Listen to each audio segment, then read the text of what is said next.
palestra lá na comunhão. E eu disse, quarta-feira, agora. Aí ela me perguntou, e qual o tema? O Livro dos Espíritos, felicidade e infelicidade relativas. Olha, tu não vem me dizer que a gente veio nesse mundo para não ser feliz. Se for isso, não precisa nem dar a palestra. E aí eu fiquei pensando a respeito da questão da felicidade e como nós tratamos a felicidade. Porque são dois lados realmente da mesma moeda. Temos a felicidade de um lado, e quando esse lado, essa face, não fica exposta para nós, a sensação que nós temos é que a outra face, a face da infelicidade, é que ficou exposta. E essas meditações, elas são feitas no Livro dos Espíritos de Allan Kardec, da questão 920 a 933. A primeira pergunta que ele trata a respeito desse tema, ele coloca da seguinte forma: pode o homem gozar de completa felicidade na Terra? E é uma pergunta bem interessante e complicada ao mesmo tempo. E aí os espíritos respondem: não, por isso que a vida lhe foi dada como prova ou expiação.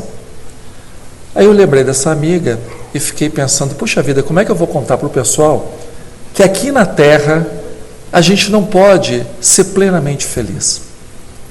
E aí nessas horas começam a vir as vozes na cabeça e me veio a seguinte pergunta também: mas é só aqui na Terra que não dá para ser feliz?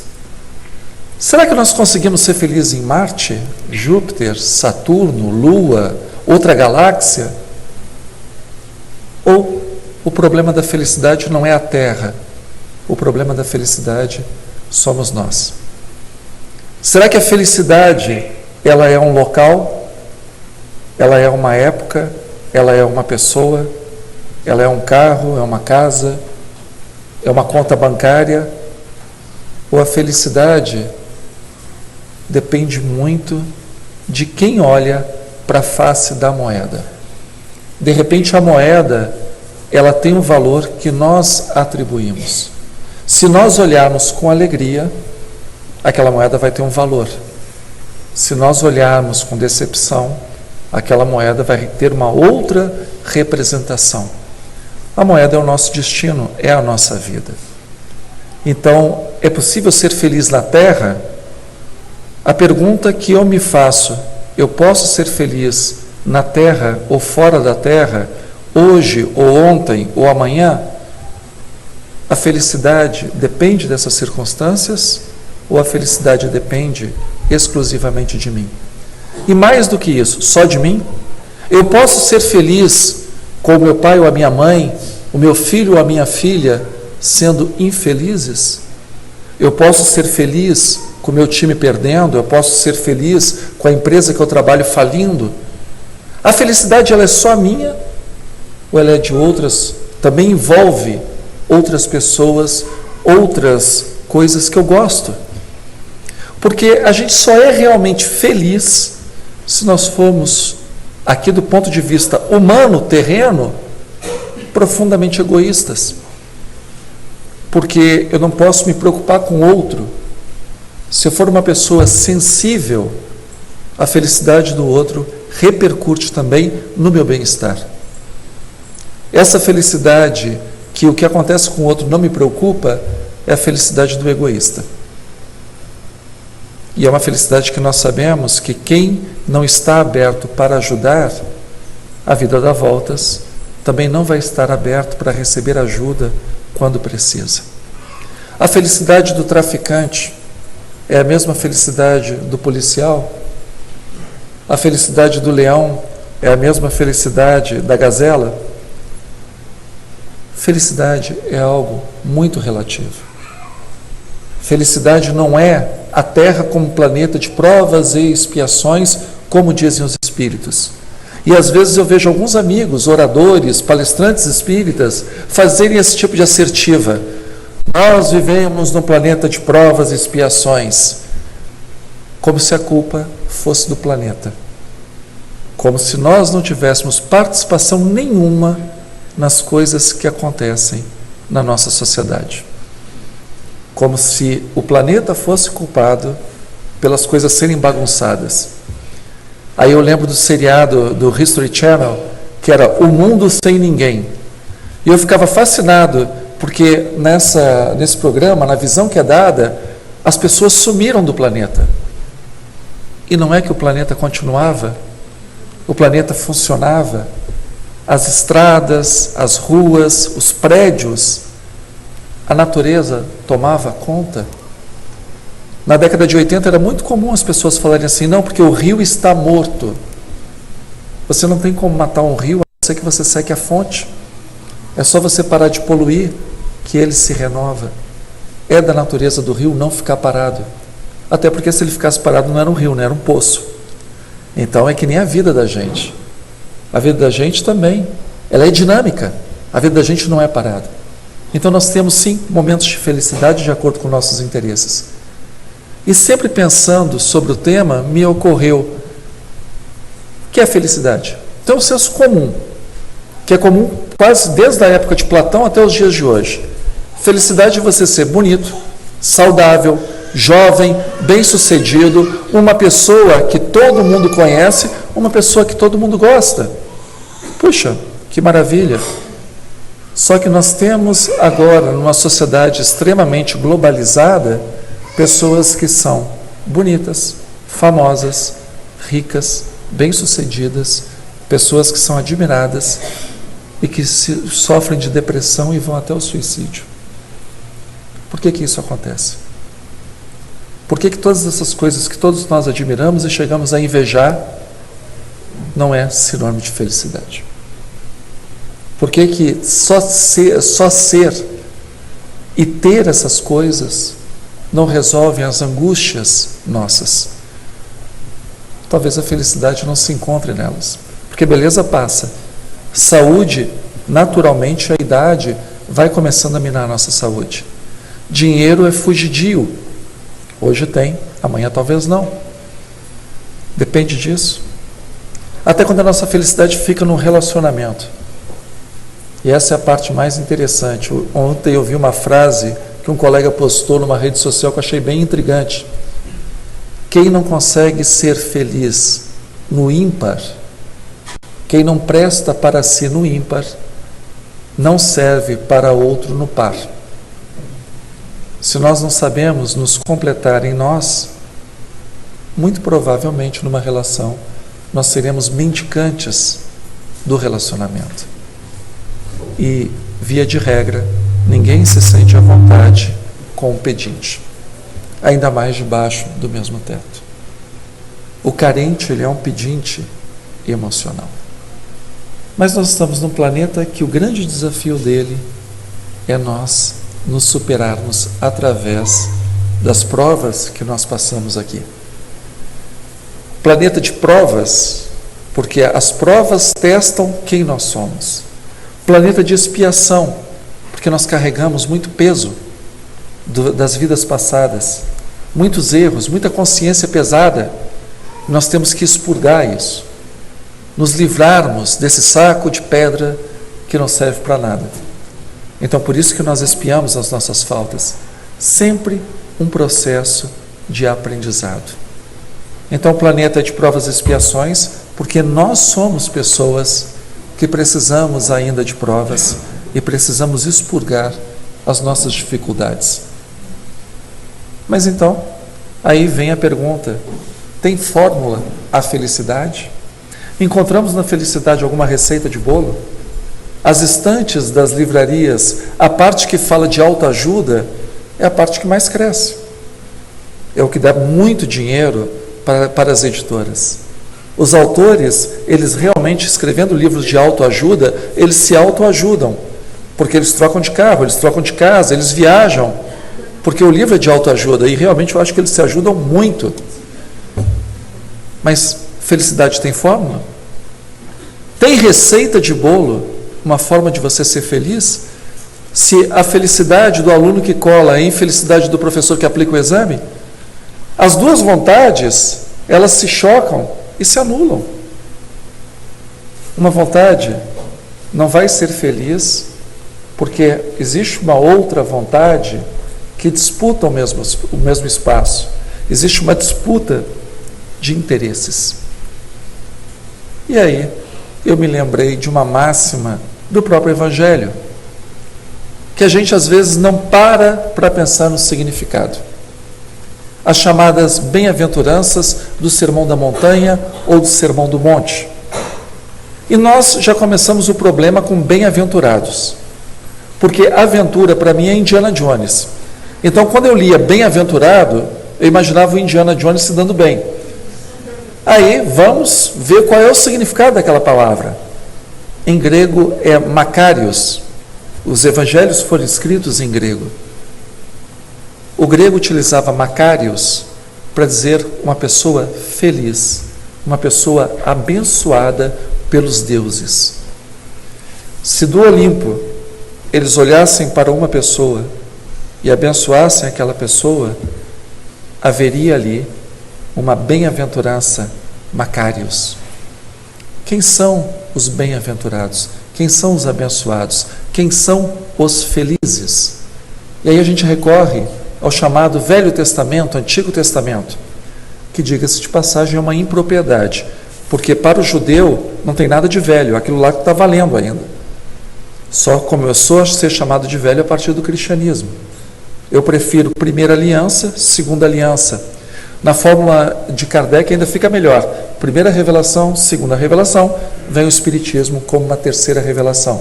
E uma revelação usa a outra como base. Todas são importantes. Uma não derroga a anterior.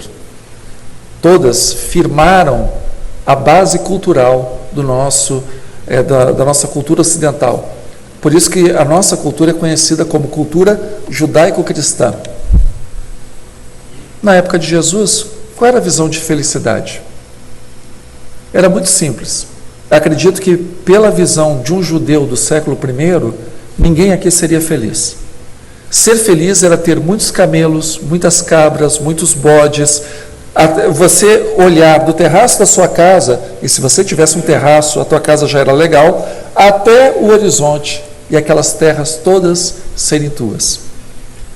Você matar um boi cevado e fazer uma grande festa. Reparem como o Evangelho, Jesus fala muito de banquete. Porque para ele fazer uma analogia, o que é o reino de Deus, ele precisava falar de coisas que as pessoas conheciam. E as pessoas adoravam quando tinha churrasco. O próprio templo de Jerusalém era um grande churrasco. As pessoas levavam os animais para serem sacrificados, a gordura, o sangue descia pelas chamas do altar, e as pessoas levavam parte da carne para casa, parte ficava para os sacerdotes, e esse grande churrasco com a divindade era chamado sacrifício. O que é ser bem-aventurado para um judeu da época de Jesus? Bode, cabra, camelo. Senhoras e senhores, se vocês não têm cabra, bode, camelo, vocês não são bem-aventurados para aquela época. A felicidade da barata é uma panela cheia de doce de leite. Felicidade depende muito do olhar do observador.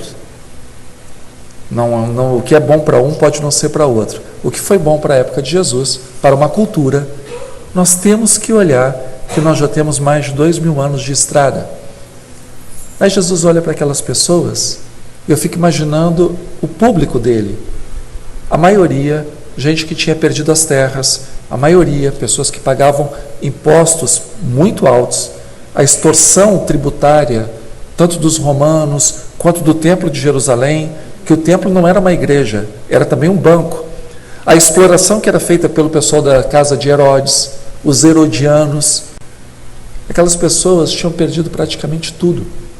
O sujeito pegava um empréstimo para poder saldar suas dívidas, para poder pagar os seus tributos, uma praga, e a pessoa ficava com a dívida maior do que a sua condição de pagar. A terra que tinha sido dos seus antepassados era perdida. Por isso que nós temos a parábola dos trabalhadores da última hora, que as pessoas ficam na praça esperando emprego. Aí sai o capataz do Senhor e convida de hora em hora as pessoas que estão ali na praça, os homens que estão na praça, para uma jornada. Porque as pessoas não tinham trabalho para elas. Então elas ficavam esperando que surgisse uma oportunidade. Esse era o público de Jesus. Um público, via de regra, analfabeto, um público explorado, espoliado, um público que não tinha muita esperança.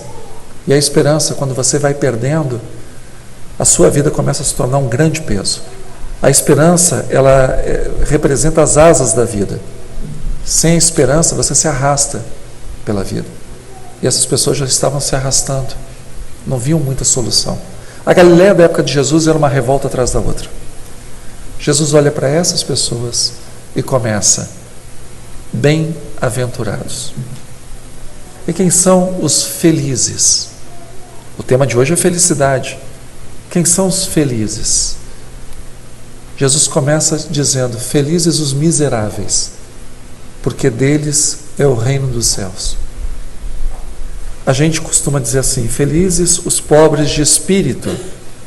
Mas se você for lá olhar, os evangelhos foram escritos, Jesus falava aramaico, os evangelhos foram escritos em grego, escritos em grego.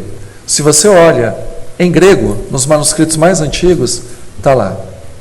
O grego, ele tinha duas palavras para uma pessoa quebrada, uma pessoa pobre.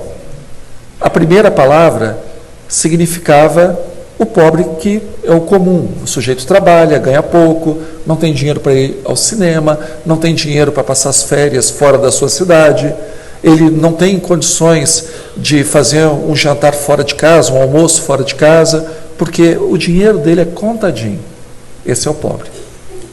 Mas no Evangelho a palavra em grego utilizada é uma outra. É pitochoi, significa miserável, indigente. Jesus olha para aquelas pessoas e fala: felizes os indigentes, porque deles é o reino dos céus. Não são os pobres, são os indigentes. São as pessoas que não têm absolutamente nada. O sujeito que vai dormir com fome e não sabe se vai ter o que comer no outro dia. E aí, as pessoas que analisam Jesus pelo olhar da história, por que essas pessoas são felizes? Porque para o judeu da época de Jesus, esse cara não era nem um pouquinho feliz. Esse sujeito, ele era pecador, por isso que Deus estava punindo ele com a miséria. Se ele não era pecador, o pai dele tinha sido pecador. Se o pai dele não tinha sido pecador, o avô com certeza era pecador. Se o avô não tinha sido pecador, aí foi o bisavô. Porque nós encontramos nos 10 mandamentos que a pessoa pode ser punida até a 4ª geração. Então o sujeito estava quebrado, falido, no vocabulário comum, lascado. E de quem era a culpa? De todo mundo, até dele. Ele estava sendo punido por alguma coisa. Deus olha para essas pessoas que até a estima delas tinha sido tirada e põe Jesus para ser o profeta dele. Jesus olha para essas pessoas: vocês não são infelizes, vocês não são desgraçados. O que é uma pessoa desgraçada? Desprovida da graça de Deus. Bicho, ser desgraçado é um negócio muito sério. Nem Deus olha para você. Se uma barata passar, ela põe a língua e segue reto. Nem para te dar oi. É o desgraçado. Para o mundo, essas pessoas eram sem graça divina, sem bênção divina. E Jesus olha para essas pessoas e fala: abençoados sois vós que sois miseráveis, por um motivo. Não é porque vocês são melhores do que os outros. Pelo contrário. Falta de dinheiro não torna ninguém humilde. As pessoas, elas podem ser humildes com ou sem dinheiro. E as pessoas podem ser revoltadas com ou sem dinheiro. Por que elas são especiais para Jesus? Por que Jesus olha para elas e fala assim: Deus está olhando bem para vocês? Porque elas precisam, mais do que as outras, da compaixão de Deus. Deus olha para os mais necessitados com uma atenção maior, não porque eles são melhores, mas porque eles precisam mais de Deus. A prece deles é um clamor de quem está necessitado. Por isso que eles são felizes, Não é porque eles têm dinheiro, têm camelo, têm apartamento, têm cobertura. Eles são felizes porque Deus coloca eles no peito. Deus olha para essas pessoas de uma maneira especial. Mais uma vez, não porque elas são melhores, mas porque elas precisam mais de Deus. Porque só contam com Deus, não contam com mais ninguém. Quando nós fazemos a chamada caridade, quando nós distribuímos sopa, agora nessa época de frio, né, estamos bem no meio do ano e aqui no hemisfério sul é bastante frio, nós somos os braços de Deus para essas pessoas. Quando nós olhamos para alguém e conversamos e damos cidadania só na conversa, porque nós estamos dando visibilidade, nós somos a voz de Deus. Por isso que essas pessoas são abençoadas, porque Deus olha para elas com muito carinho. Aí tem outra máxima, não vai dar tempo da gente falar de todas. Felizes, abençoados sois vós, os enlutados. A tradução que nós encontramos nas nossas Bíblias é bem-aventurados os que choram. Mas ali é uma dor muito, muito especial. É o choro do luto. É a separação definitiva na visão da maioria das pessoas, porque a morte é a separação definitiva para o mundo de alguém que você ama. E a média de vida do público de Jesus era 30 anos de idade.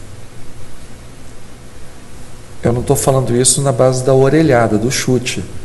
As pessoas fizeram levantamento arqueológico nos cemitérios daquelas regiões, daquela época, e as ossadas, em média, elas tinham 30 anos de idade. Dá para você calcular a idade de uma pessoa também pelos esqueletos dela. 30 anos de idade. Não tinha uma família de pessoas que estavam ali ouvindo Jesus que não passaram pela perda de alguém muito querido. A maioria das crianças não chegava à adolescência. Muitas mulheres morriam no parto. A Galileia era uma região de muita revolta contra os romanos, contra os herodianos. Então, assim, só crucificava a rodo. Cada rebeliãozinha ali eram 3.000 crucificados. Isso quando não era degolado, não era queimado vivo. Então as pessoas tinham a experiência do luto ali. E é uma dor muito grande. Talvez a maior dor que a pessoa tenha é da separação pela morte. Jesus olha para aquelas pessoas e diz: bem-aventurados, felizes, abençoados, os enlutados. Isso é forte, porque na visão das outras pessoas, dos outros profetas, dos outros rabinos daquela época, quem eram os felizes? Aqueles que viviam até 90 anos. Deus te dará mais tempo na terra se você honrar o teu pai e a tua mãe. Essa era a visão que as pessoas tinham. Quem vive muito é porque tem a bênção de Deus. Quem tem muitos filhos é porque é abençoado por Deus. Jesus vai na contramão. Abençoados sois vós, os enlutados. Vejam que existe uma tensão naquilo que nós consideramos felizes, daquilo que Jesus olha e nos diz o que é ser feliz. A outra bem-aventurança é bem-aventurados os mansos. Naquela época e muitas vezes hoje, o que é uma pessoa ser mansa? É ser covarde, é ser omissa, é ser incapaz de defender o seu ponto de vista, defender o seu direito. Era uma terra de gente explorada.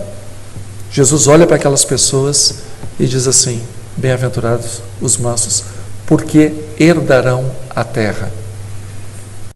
Eu, quando pensei nessa bênção, abençoados sois os mansos, né? Eu fiquei pensando, mas por que os mansos são abençoados? Por que os mansos vão herdar a terra? Por um motivo muito simples. Porque se só sobrar gente brigona, não vai ter terra para a gente herdar, gente. Se só sobrar gente beligerante, criminosa, não vai ter mundo para a gente no futuro. Aliás, não vai ter mundo nem para a gente no futuro, nem para os dias de hoje. Então, felizes os mansos, porque eles herdarão a terra. A visão espiritual de felicidade, ela vai ao inverso do que nós consideramos felizes.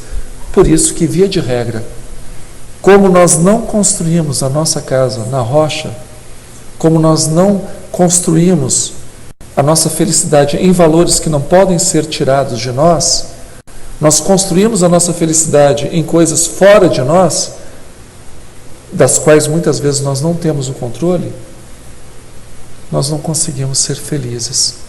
Nós podemos ter picos de felicidade, momentos de felicidade, mas nós não conseguimos ser felizes. Então, as bem-aventuranças, felizes sois vós, é um chamamento à reflexão.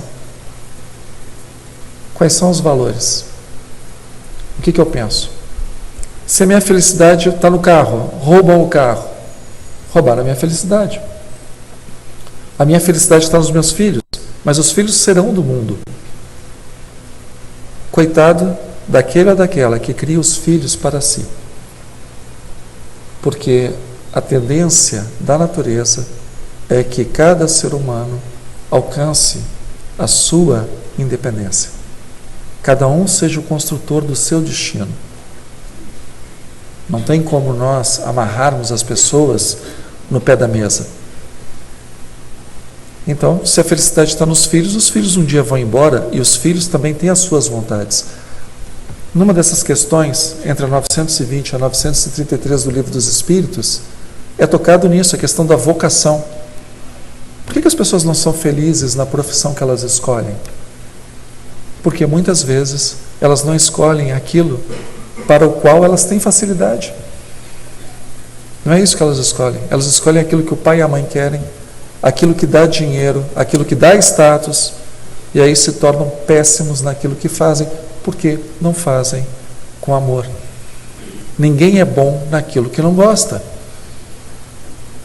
As pessoas dão muita bola para a felicidade no casamento.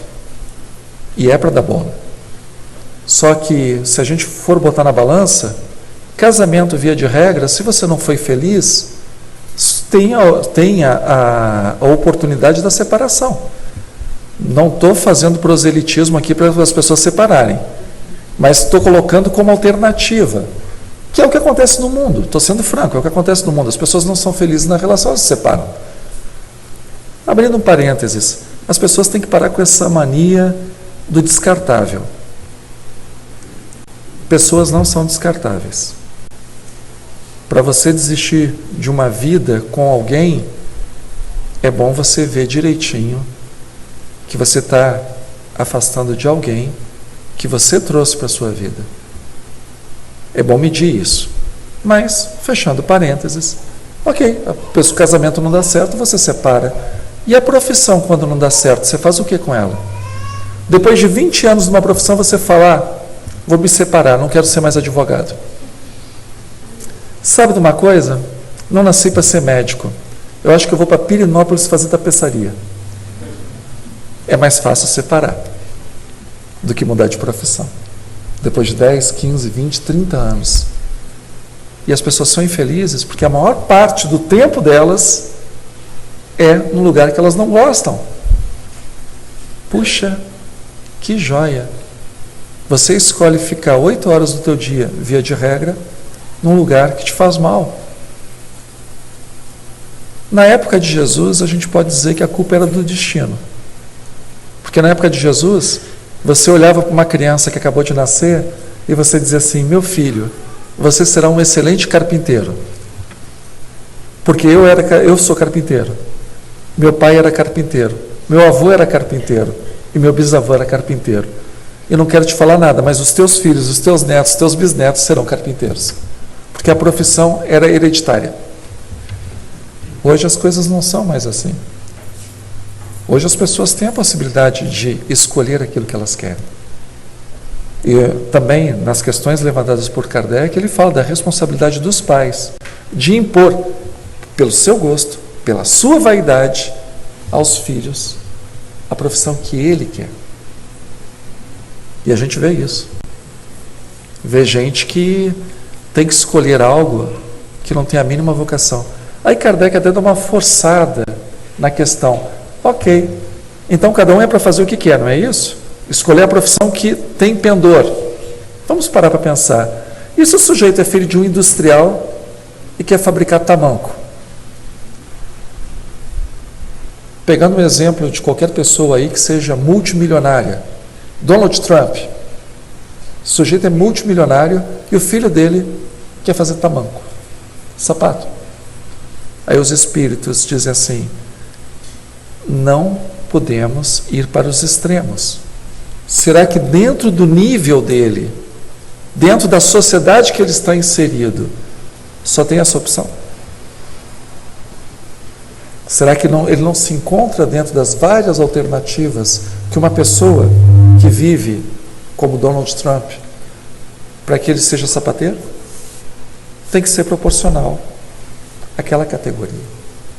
Tem que ser proporcional àquilo que a pessoa faz. Então, é possível? Claro que é. Mas ai daquele que impõe. Ah, minha filha vai ser bailarina. Por quê? Não, porque eu sou frustrada. Eu queria ter sido bailarina, mas aí o pé nasceu torto, não deu, mas a minha filha vai ser. Ah, o meu filho vai ser aviador. É mesmo? Ser pilota? Não tenho medo de avião, mas meu filho vai superar o meu medo. E os espíritos falam, ai daquele que impõe o destino para outra pessoa, a infelicidade de outra pessoa. Eu conheci uma mãe que rezava para o filho não passar na Academia Militar das Agulhas Negras. A mulher foi a tudo quanto é templo religioso que vocês imaginem, acendeu vela para Deus e o mundo, para que o filho não realizasse a sua vocação. Porque senão ela ia ficar muito preocupada com ele morando tão longe. A felicidade de um nem sempre é a felicidade de outro.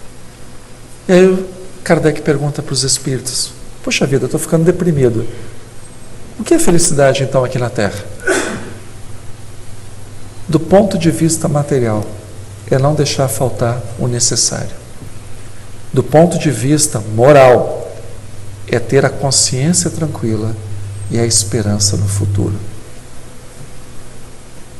E quando ele fala do não deixar faltar o necessário, ele faz uma reflexão sobre o nível de desejo das pessoas. As pessoas estão ficando cada vez mais dependentes de comodidades e estão associando essas comodidades a sinônimos de felicidade. E nós estamos falando de um livro que foi escrito no século XIX, meados do século XIX, para ser mais exato, 1857. Naquela época, os espíritos já estavam falando de como nós sofremos por causa do supérfluo. Como isso nos causa mal-estar desnecessário. Porque nós trazemos necessidades que, via de regra, não são complicadas da gente resolver. Para ser feliz, eu preciso ter uma televisão de tela plana, 60 polegadas, com resolução de 4K? Vejam que o sujeito ele quer ser feliz, mas com jeito, né? Ele até especifica a ficha técnica da televisão que ele quer. Para ser feliz, ele precisa disso? Se tirar isso da pessoa, a pessoa fica infeliz? Preciso trocar de carro todo ano? Preciso passar as minhas férias em algum resort, em algum lugar paradisíaco? Porque tem gente que, se você tirar isso dela, ela fica infeliz. O que vai ser de mim? E aí os espíritos dizem, olha, isso aí não é infelicidade. Infelicidade material verdadeira é a necessidade da pessoa que olha para o prato e não tem comida. É a pessoa que olha para cima e não tem teto. E eles ainda dão um puxão de orelha que é muito bem colocado. Numa sociedade regida pelas leis do Cristo, ninguém deve passar fome. Numa sociedade onde cada pessoa veja Deus como Pai e cada semelhante como seu irmão, afinal de contas Deus é Pai, Então, somos irmãos, porque todos somos criaturas de um único Deus. Não fomos criados um por Apolo, outro por Júpiter, outro por Marte. Todos fomos criados por um Deus único. Então, todos somos irmãos. Um Deus, um Pai. Todos somos filhos. Numa sociedade onde cada um se tratasse como irmão, filho do mesmo Pai, não haveria ninguém passando fome na Terra. E aí algumas pessoas, e às vezes eu tenho essa conversa, porque o bom de dar aula é trocar conhecimento. Aí os alunos falam assim, olha, mas convenhamos, os espíritos do século XIX não entendem nada do século XXI. Olha a televisão, olha o que o Estado Islâmico está fazendo lá. Você já viu na Tunísia? O homem entrou com uma metralhadora lá e fez a festa na praia. Foram dezenas de mortos. Estão crucificando gente, estão decapitando gente, estão queimando gente viva. Como o mundo pode ser feliz? E eu não esqueço uma conversa que eu tive com um amigo jornalista aqui da Comunhão. Ele estava me explicando sobre jornalismo, que não é a minha área de interesse profissional. Aí numa conversa, ele como jornalista, eu aproveitei para obter algumas informações. Ele disse assim, não, no jornalismo é notícia o que é extraordinário. Isso é notícia. Então você vai noticiar algo que não é comum. O que é extraordinário? O que não está na ordem das coisas, o que não é ordinário. Ordinário é o que está na ordem. O que sai da ordem é o extraordinário. Você arrancar a cabeça de uma pessoa é extraordinário.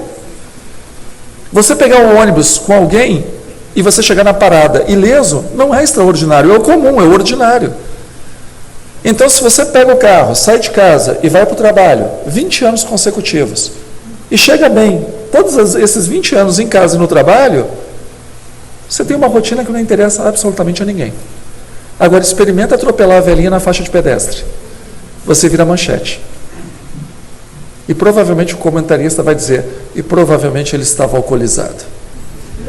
Porque, agora, bateu com o carro, é batata. O cara, antes do teste, vai dizer, você estava alcoolizado.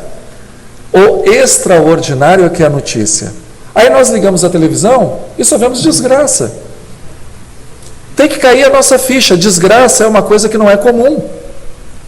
Infelicidade é uma coisa extraordinária, por isso que os caras estão vendendo jornal. As pessoas que são felizes não são notícias, as pessoas que fazem o bem não são notícia. Nem todo mundo tem um psicopata como vizinho. Nem todo mundo tem um assassino como colega de trabalho. Agora, se você tiver, o cabra vai ser notícia. Porque saiu do comum, foi para o bizarro. Então o mundo é infeliz? Não. Mas as notícias, elas destacam a infelicidade. E aí nós temos aquela sensação terrível, o mundo só vem piorando. E eu sempre faço o desafio, vamos estudar história? Vamos ver se o mundo realmente está piorando? Quer fazer uma comparação? Aqui, ontem, Revolução Industrial, que uma criança trabalhava 14 horas, e se ela danificasse a máquina, o patrão podia botar um prego na orelha dela? Direito trabalhista. Direito trabalhista do patrão, Que as crianças, elas limpavam o chaminé, entrando na chaminé. Muitas vezes a criança crescia e ficava presa lá e ninguém tirava. Vai dizer que o mundo piorou? O papel das mulheres na sociedade está pior do que as avós, do que as tataravós? Até as guerras mudaram. A notícia dá quando a coisa explode. Está tendo guerra em tal país. Isso aí é notícia. Alguém vê alguma notícia, alguém lê algum jornal, quando a diplomacia dá certo e evita a guerra? Mas o número de guerras evitadas, acreditem, é muito maior do que as guerras que foram efetivamente feitas. Mas a gente só fica com o que deu errado. Porque nós somos bombardeados por isso o tempo inteiro. É como se o sujeito fosse policial e trabalhar, vamos colocar, por plantão, 24 horas na delegacia, e ele acha que no mundo só tem bandido. Porque quem trabalha numa delegacia vai tratar com quem? Com franciscano? Não vai. O sujeito é médico oncologista. Não, pior, ele é médico legista. Já imaginou como é que é o dia desse cara? Ele vai achar que no mundo só tem cadáver?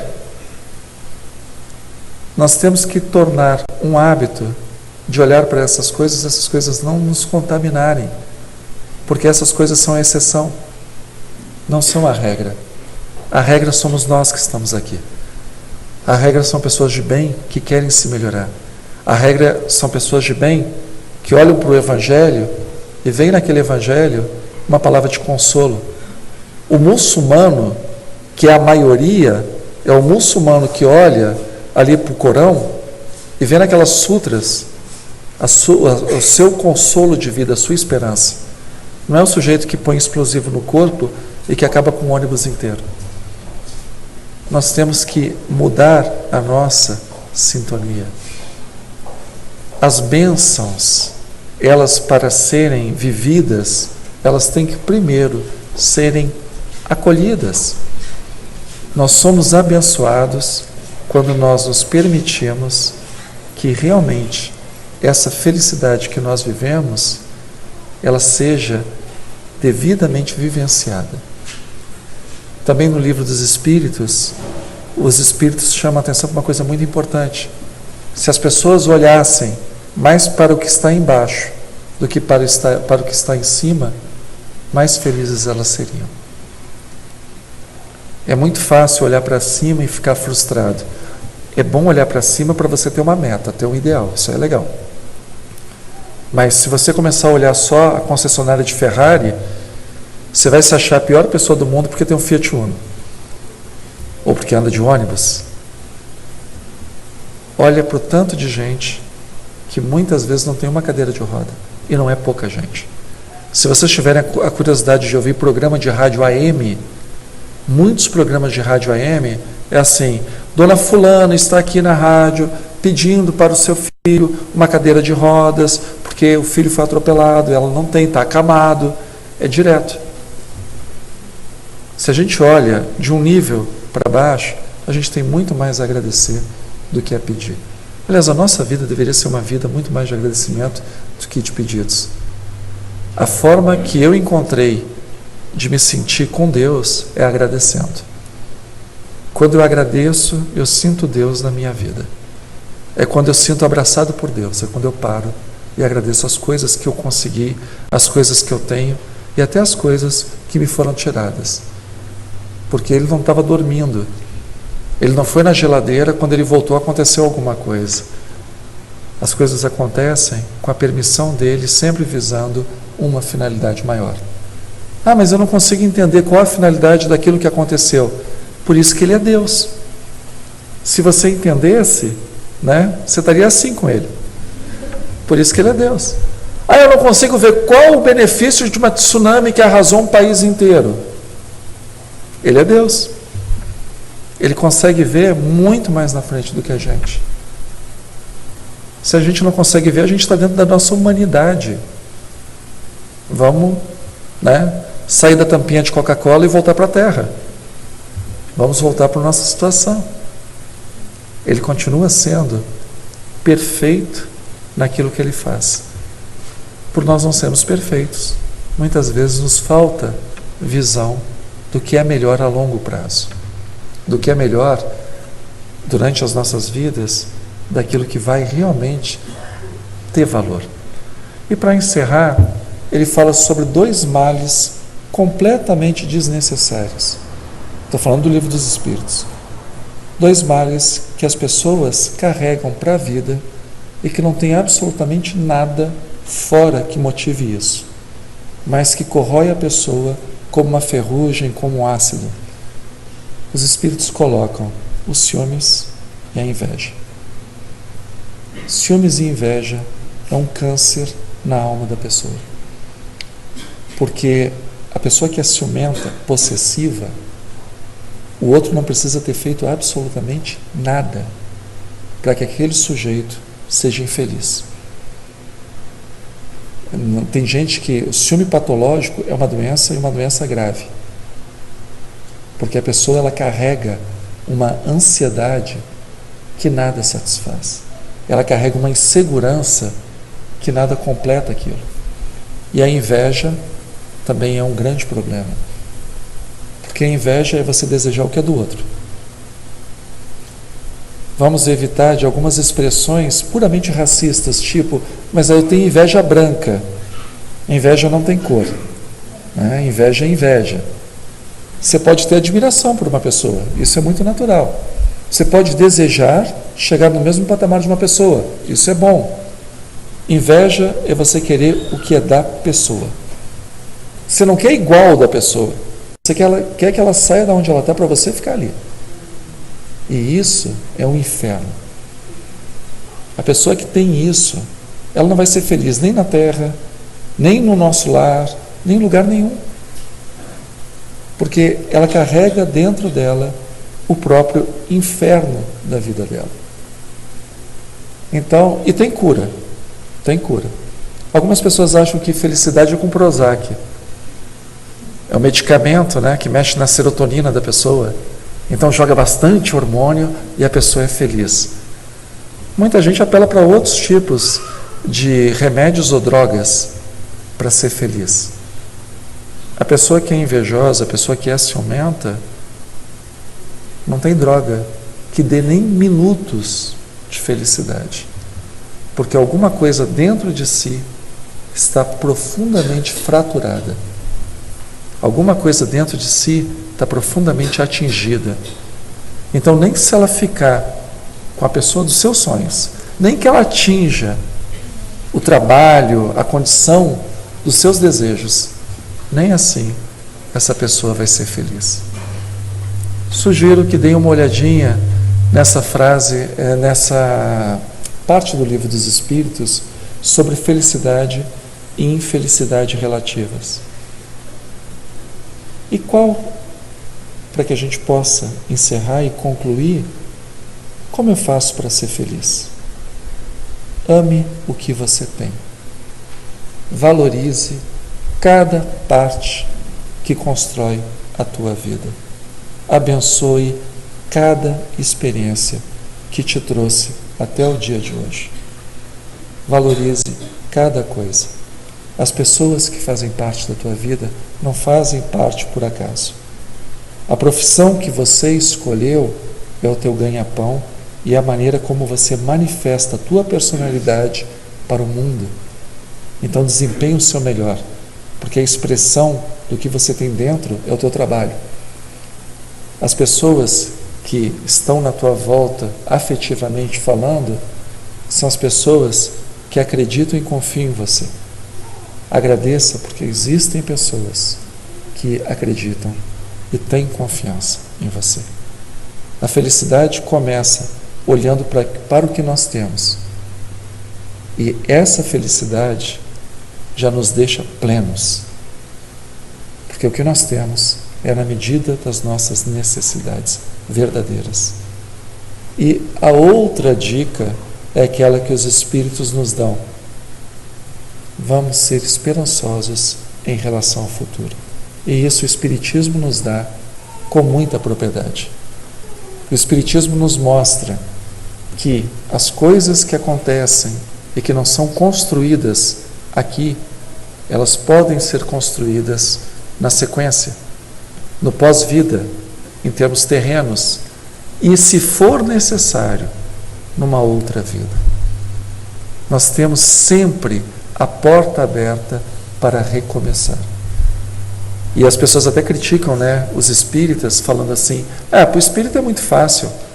O sujeito pode ser todo errado, porque ele sempre vai ter uma vida, sempre vai ter uma vida. Agora, pergunta para um espírita que estude e que professe a doutrina espírita, se ele quer reencarnar indefinidamente. Se ele quer rememorar os problemas que ele não conseguiu solucionar em outra vida. Muito ao contrário, ele quer resolver tudo para não deixar nada para depois. Eu lembro de um velório que eu fui de uma senhora aqui da comunhão, e era 30 anos de casado. Aí o pessoal dando pêsames, né? E ela rindo no velório, dizendo, não, está tudo bem, eu aguentei até o final, mas agora eu estou livre. Não me parece que é a melhor alternativa para você resolver o problema com alguém. Eu aguentei até o osso, até ali. Agora estou livre desse desgraçado. Não me parece que é isso que a gente encontra na doutrina, né? Nem nos evangelhos. Salvo engano, está lá nos evangelhos, para você fazer as pazes antes que te entregue ao Meirinho, o Meirinho te entregue ao tribunal e você vá para a prisão e lá você não sai até que pague o último ceitil, a última moedinha. E que moedinha é essa? Voltar com o sujeito na próxima encarnação. Então, resolve. Gente, isso é sério. Ódio une também. Mágoa une também. Quando eu tenho trabalho em grupo mediúnico, e a minha função no grupo mediúnico é dialogar com os espíritos. E aí o espírito, eu não esqueço, eu não perdoo, eu não largo. Eu falo, peraí, deixa eu tentar entender. O sujeito te fez mal. Fez. Então você não gosta dele? Não, odeio. Você não perdoa? Não, não perdoa. Ele te faz mal? Faz mal. Por que você fica do lado dele? Aí ele, não sei. Porque eu, se odeio uma pessoa, se eu tenho raiva de uma pessoa, a tendência natural é não querer ficar perto. Eu gosto de ficar perto das pessoas que me fazem bem. Eu não gosto de ficar perto de quem me faz mal, de quem me magoa, de quem me machuca. Essa é a tendência natural das coisas. A pessoa não entende que ódio é vínculo. Se você odeia com todas as forças, na próxima vencer a mesa. Olha que maravilha. Brincadeirinha, tá? Não leva isso para casa não, porque muita gente vai ter insônia. Faz parte. Felicidade também é perdoar, gente. Quem não perdoa não pode ser feliz. Sempre vai carregar uma nuvenzinha em cima da cabeça. Então, o que é ser feliz? É agradecer a Deus do jeitinho que nós estamos agora. E saber que a gente pode fazer ainda muito mais por tudo e por todos, agora e no futuro. Uma noite de paz a todos e até a próxima.